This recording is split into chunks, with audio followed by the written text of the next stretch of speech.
ಖ್ಯಾತ ಉರಗ ತಜ್ಞರು ಹಾಗೂ ಪರಿಸರ ಸಂರಕ್ಷಣಾವಾದಿಗಳಾದ ಸ್ನೇಕ್ ಸೂರ್ಯ ಕೀರ್ತಿ ಅವರು ಇಂದಿನ ಕಾರ್ಯಕ್ರಮಕ್ಕೆ ಆಗಮಿಸಿದರೆ ಇವರು ಮೈಸೂರು ಮೂಲದ ಖ್ಯಾತ ಉರಗ ತಜ್ಞರಾದ ಸ್ನೇಕ್ ಶ್ಯಾಮ್ ಅವರ ಸುಪುತ್ರರು. ಉರಗ ಸಂತತಿಯ ಉಳಿವು ಮುಖ್ಯ ಅನ್ನೋದು ಇವರ ಉದ್ದೇಶ. ಇವರು ನಮ್ಮನ್ನು ಕುರಿತು ಈಗ ಮಾತನಾಡಲಿದ್ದಾರೆ. Thank you. ಇಲ್ಲಿ ಆಸಕ್ತರಾಗಿರ್ತಕ್ಕಂಥ ಎಲ್ಲ ಗುರು ಹಿರಿಯರಿಗೆ ನಮಸ್ಕಾರಗಳು ಹಾಗೂ ನನ್ನ ಸ್ನೇಹಿತರಿಗೆ ನಮಸ್ಕಾರಗಳನ್ನ ಹೇಳಕ್ಕೆ ಇಷ್ಟಪಡ್ತೀನಿ. ನನ್ನ ಹೆಸರು ಸೂರ್ಯಕೀರ್ತಿ. ಮೈಸೂರಿನಲ್ಲಿ ಸುಮಾರು 35,000ಕ್ಕೂ ಹೆಚ್ಚು ಹಾವುಗಳ ಸಂರಕ್ಷಣೆಗಳನ್ನ ಇದುವರೆಗೂ ಮಾಡಿದ್ದೀನಿ ಹಾಗೂ 8ರಿಂದ 10,000 ಇನ್ನಿತರ ಪ್ರಾಣಿ ಪಕ್ಷಿಗಳ ಸಂರಕ್ಷಣೆಯನ್ನು ನಾನು ಮಾಡಿದ್ದೀನಿ. Thank you. ಸೊ ಏನಕ್ಕೆ ಈ ಒಂದು ಪ್ರಾಣಿಗಳ ಹಾಗೂ ವನ್ಯಜೀವಿಗಳ ಸಂರಕ್ಷಣೆಯನ್ನು ನಾವು ಮಾಡಬೇಕು ಅಥವಾ ಇವುಗಳ ಸಂರಕ್ಷಣೆ ಏನಕ್ಕೆ ನಮ್ಮ ಸಮಾಜದಲ್ಲಿ ಮುಖ್ಯ ಅನ್ನೋದು ಪ್ರತಿಯೊಬ್ಬರಿಗೂ ಒಂದು ಪ್ರಶ್ನೆ ಕಾಡ್ಬೋದು. ನಮ್ಮ ನಮ್ಮ ಭೂಮಿ ಏನಿದೆ ಸಾವಿರಾರು ಕೋಟಿ ವರ್ಷಗಳ ಹಿಂದೆ ಎಷ್ಟೋ ಕೋಟಿ ಜೀವರಾಶಿಗಳ ಜೊತೆಗೆ ಅದ್ಭುತವಾಗಿ ಸೃಷ್ಟಿಯಾಗಿರ್ತಕ್ಕಂಥ ಒಂದು ಭೂಮಿ. ಅದ್ಭುತವಾಗಿ ಇದರ ಪರಿಸರ, ಪಕ್ಷಿ, ಪ್ರಾಣಿ, ಮರಗಳು, ಗಿಡಗಳು, ನದಿಗಳು, ಬೆಟ್ಟ, ಮೋಡ, ಅದರದೇ ಆದಂತ ಒಂದು ಸಣ್ಣದಾದಂತ ಒಂದು ಪರಿಸರವನ್ನ ಒಂದೊಂದು ಜಾಗದಲ್ಲೇ ಸೃಷ್ಟಿ ಮಾಡ್ಕೊಂಡು ಇವತ್ತೊಂದು ದೊಡ್ಡ ಭೂಮಿಯಾಗಿ ಅದರಲ್ಲಿ 1000 ಕೋಟಿ ಜೀವರಾಶಿಗಳಿವೆ. ಅಂಡ್ ಇಷ್ಟೆಲ್ಲ ಆಗೋದಕ್ಕೆ ಎಷ್ಟು ಸಮಯ ತಗೊಳ್ತು ಅಂತಂದ್ರೆ ತುಂಬಾ ಸಮಯವನ್ನು ತಗೊಂಡು ಅಡಾಪ್ಟೇಷನ್ ಆಗಿರ್ಬೋದು ಅಥವಾ ಜಿಯೋಗ್ರಾಫಿಕಲ್ ಅಡಾಪ್ಟೇಷನ್, ಎವಲ್ಯೂಷನ್ ಎಲ್ಲ ಆಗಿ ಇವತ್ತು ಇಲ್ಲಿ ತನಕ ಬಂದಿದೆ.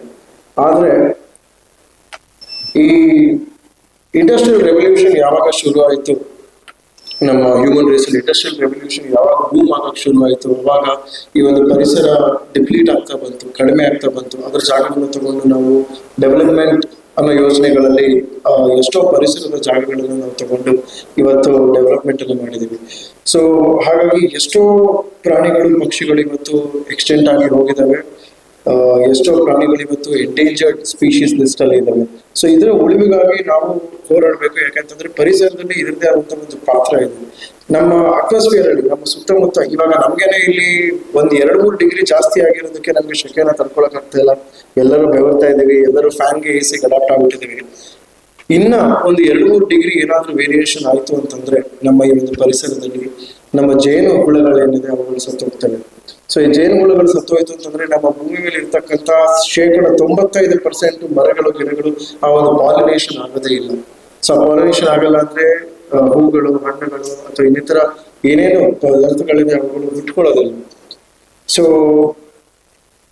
ಒಂದು ಸ್ಪೀಶೀಸ್ ಅಥವಾ ಒಂದು ಭೇದದ ಪ್ರಾಣಿ ಪಕ್ಷಿಯಿಂದ ನಾವು ಸಂರಕ್ಷಣೆಯನ್ನ ಮಾಡ್ತಾ ಬಂದ ಇವತ್ತು ಹಲವಾರು ವಯಸ್ಸಲ್ಲಿರ್ತಕ್ಕಂಥ ಎಲ್ಲ ಪ್ರಾಣಿ ಪಕ್ಷಿಗಳ ಒಂದು ಸಂರಕ್ಷಣೆಯನ್ನು ಮಾಡಿದ್ರು. ಹಾವುಗಳಿಂದ ಶುರು ಆಯಿತು. ನಮ್ಮ ತಂದೆಯವರು ಇದುವರೆಗೂ 80,000ಕ್ಕೂ ಹೆಚ್ಚು ಹಾವುಗಳನ್ನ ಸಂರಕ್ಷಿಸಿ ಒಂದು ಮಾದರಿಯಾಗಿ ಈ ತರ ಹಾವುಗಳನ್ನು ಕೂಡ ಸಂರಕ್ಷಿಸಬಹುದು, ಅದನ್ನ ಕೊಲ್ಲಬೇಡಿ, ನಮ್ಗೆ ಕರೆ ಮಾಡಿ, ನಾವಿವತ್ತು ಬಂದು ನಿಮ್ಮ ಮನೆಗೆ ಬಂದು ಆ ಹಾವನ್ನ ರಕ್ಷಿಸಿ ತರ ಸ್ವಾಭಾವಿಕ ಪರಿಸರಕ್ಕೆ ಬಿಡುಗಡೆ ಮಾಡ್ತೀವಿ ಅನ್ನೋ ಒಂದು ಎಕ್ಸಾಂಪಲ್ ನಾವು ತೋರಿಸ್ಕೊಟ್ರು. ಅದನ್ನ ಇವತ್ತು ಮೈಸೂರಲ್ಲಿ ಸುಮಾರು 20ರಿಂದ 25 ಜನ ನಾವು ವನ್ಯಜೀವಿ ಸಂರಕ್ಷಕರಿದ್ದೀವಿ. ನಾವು ಅದನ್ನ ಮುಂದುವರ್ಸ್ಕೊಂಡು ಹೋಗ್ತಾ ಇದೀವಿ. ಮುಂದಿನ ಪೀಳಿಗೆಗೆ ನಾವು ಈ ಒಂದು ಮೆಸೇಜ್ ಅನ್ನು ಕೂಡ ನಾವು ಕೊಡ್ತಾ ಇದೀವಿ.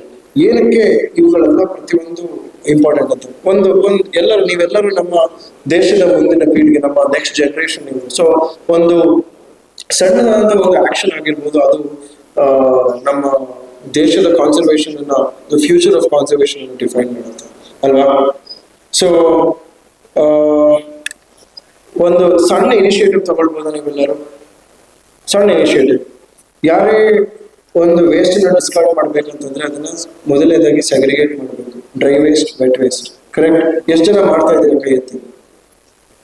ಓಕೆ, ಸುಮಾರು ಜನ ಮಾಡ್ತಾ ಇದ್ದಾರೆ. ಇದೆಲ್ಲ ನಮ್ಮ ಮನೆಯಿಂದಾನೇ ಶುರು ಆಗುತ್ತೆ. ಈ ಪ್ಲಾಸ್ಟಿಕ್ ವೇಸ್ಟ್ ಏನಿರುತ್ತೆ, ಈ ಡ್ರೈ ವೇಸ್ಟ್ ಏನಿರುತ್ತೆ ಅಥವಾ ನಾನ್ ಬಯೋಡಿಗ್ರೇಡಬಲ್ ಏನಿರುತ್ತೆ ಅದನ್ನೆಲ್ಲ ಒಂದು ಕಡೆ ಸೆಗ್ರಿಗೇಟ್ ಮಾಡಿ. ಎಲೆಕ್ಟ್ರಾನಿಕ್ ವೇಸ್ಟ್ ಅನ್ನ ಒಂದು ಕಡೆ ಸೆಗ್ರಿಗೇಟ್ ಮಾಡಿ. ವೆಟ್ ವೇಸ್ಟ್ ಅಂದ್ರೆ ನಿಮ್ಮ ಹಣ್ಣು, ತರಕಾರಿ ಅಥವಾ ಊಟ ಏನು ಮಿಕ್ಕಿರುತ್ತೆ ಅದನ್ನ ಒಂದು ಕಡೆ ಸೆಗ್ರಿಗೇಟ್ ಮಾಡಿ. ಇದೆಲ್ಲ ನಮ್ಮ ಮನೆಯಿಂದಾನೇ ಶುರು ಆಗುತ್ತೆ.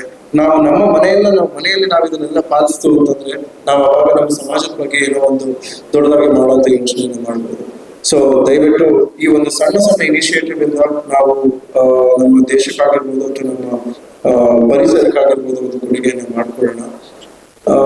ನನ್ನ ಒಂದಷ್ಟು ಎಕ್ಸ್ಪೀರಿಯನ್ಸ್ಗಳನ್ನ ಹೇಳ್ಬೇಕು ಅಂತಂದ್ರೆ, ನನಗೆ ಮುಂಬೈಯಲ್ಲಿ ಡಾಕ್ಟರ್ ಜೈನ್ ಗುಡಾಲ ಹೆಸರನ್ನ ಎಷ್ಟು ಜನ ಕೇಳಿದ್ರು? ಓಕೆ, ಸೊ ಡಾಕ್ಟರ್ ಜೈನ್ ಗುಡಾಲ್ ಅವರು ಈಗ ಒಂದು 2 ತಿಂಗಳ ಹಿಂದೆ ಅವರು ದೈವಾಧೀನರಾದರು.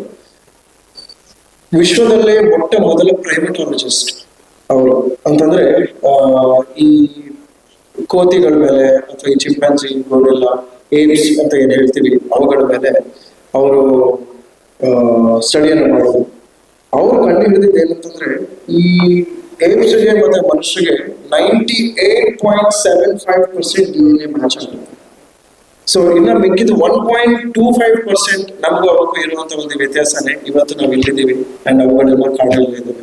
ಆದ್ರೆ ಕಾಡಲ್ಲಿದ್ರು ಕೂಡ ಅವುಗಳು ನಾಗರಿಕತೆಯಿಂದ ತನ್ನ ಪರಿಸರವನ್ನ ತಾನು ಮಾಡ್ತಾ ಇರ್ತಕ್ಕಂಥ ಒಂದು ಆಕ್ಷನ್ ಇಂದಾನೆ ತಾನು ಒಂದು ಕಾಡನ್ನ ಬೆಳೆಸಿದೆ ಹೊರತು ನಾವಿಲ್ಲಿ ಇಡೀ ಕಾಡನ್ನ ನಾಶವನ್ನು ಮಾಡ್ತಾ ಬರ್ತಾ ಇದ್ದೀವಿ. ಸೊ ಪರಿಸರ ವನ್ಯಜೀವಿ ಸಂರಕ್ಷಣೆಗಾಗಿ ಇನ್ನೂ ಹೆಚ್ಚು ಕಾರ್ಯಕ್ರಮಗಳನ್ನ ಮಾಡ್ತಾ ಬರೋಣ. ಅಂಡ್ ವಿಶ್ವೇಶ್ವರಯ್ಯ ಡೆವಲಪ್ಮೆಂಟ್ ಆರ್ಗನೈಸೇಷನ್ ಹರ್ಷ ಸರ್ಗೆ ನಾನು ಧನ್ಯವಾದವನ್ನು ಹೇಳಕ್ ಇಷ್ಟಪಡ್ತೀನಿ. ಈ ಒಂದು ಅವಕಾಶವನ್ನು ಕೊಟ್ಟಿರೋದಕ್ಕೆ, ನಮ್ಮ ಕೆಲಸವನ್ನ ಗುರುತಿಸಿರೋದಕ್ಕೆ ತುಂಬಾ ದೊಡ್ಡ ಧನ್ಯವಾದ. ಇಲ್ಲಿ ನನಗಿಂತ ಸಾಧನೆ ಮಾಡಿರ್ತಕ್ಕಂಥ ಎಷ್ಟೋ ಹಿರಿಯರಿದ್ದಾರೆ, ಇವರಿಗೆಲ್ಲ ನಾನು ನಮಸ್ಕಾರವನ್ನ ಹೇಳಕ್ ಇಷ್ಟಪಡ್ತೀನಿ. ಮುಂದೆ ಪರಿಸರಕ್ಕಾಗಿನೇ ಅಥವಾ ಹಾವುಗಳ ಬಗ್ಗೆನೇ ಒಂದು ಕಾರ್ಯಕ್ರಮವನ್ನ ಇದೇ ಒಂದು ವೇದಿಕೆ ಮೇಲೆ ಮಾಡೋಣ ಅಂತ ಹೇಳ್ತಾ ಎಲ್ಲರಿಗೂ ನಾನು ಧನ್ಯವಾದವನ್ನ ಹೇಳಕ್ ಇಷ್ಟಪಡ್ತೀನಿ. Thank you.